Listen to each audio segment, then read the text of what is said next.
Well, apparently that's one of the better flying airplanes. Milton Torres is not the kind of guy to tell a tall tale. 20 years in the Air Force, an engineer with a PhD, a professor. He's all about brass tacks and left brain thinking. So I was all ears when he started talking about his UFO encounter over England in May of 1957. I got scrambled one night, and my first orders are, you will be ordered to fire on this mission. In just a few minutes, he was over the North Sea in a fighter like this at 31,000 feet, traveling nearly the speed of sound. In the dark and in the clouds, Milton saw the strongest signal he had ever seen on his radar screen. Bigger than shit, the target was there, and the target looked like an aircraft carrier. It was that big on my screen. He flew toward it to try and shoot it down. And it takes off like you're just standing still. Like I wasn't even there. Like I wasn't even there. Just gone. Milton has no earthly explanation for what he saw. Could it have been a problem with the radar? Could it have been a weather phenomenon? No. Could it have been a meteor? Any of those things? Everything was explained to me already. Yeah? I knew what it was. It was some design of an aircraft by some space alien. Milton Torres says a U.S. intelligence agent ordered him to keep his mouth shut. The odd encounter is one of hundreds of once classified UFO sightings released last month by the British government.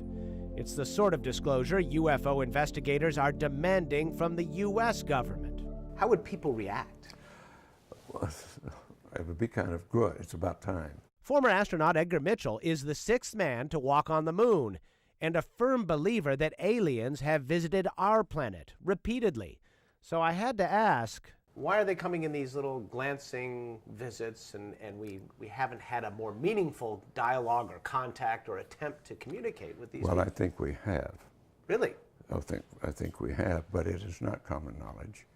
Mitchell told me after he returned from the moon, he was briefed at the Pentagon by a high-ranking officer, whose name he would not reveal, who said the U.S. government does have evidence of alien spacecraft and is keeping it a secret.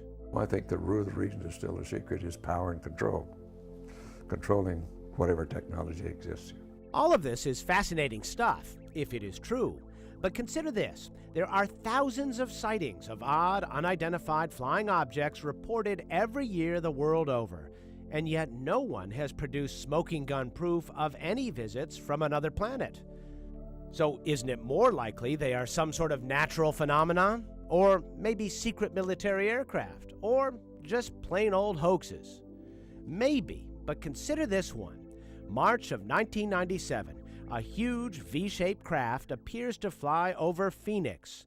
Among the witnesses, then governor and seasoned pilot Fife Symington. And I suspect that unless the Defense Department proves us otherwise, that it was probably some form of an alien spacecraft. Or consider this one. Before he became president, even Jimmy Carter saw something strange in the sky over Plains, Georgia. I and about 25 others saw something in the air that changed colors and was round and came and left. Carter doubts what he saw was an alien craft, but most Americans need no convincing.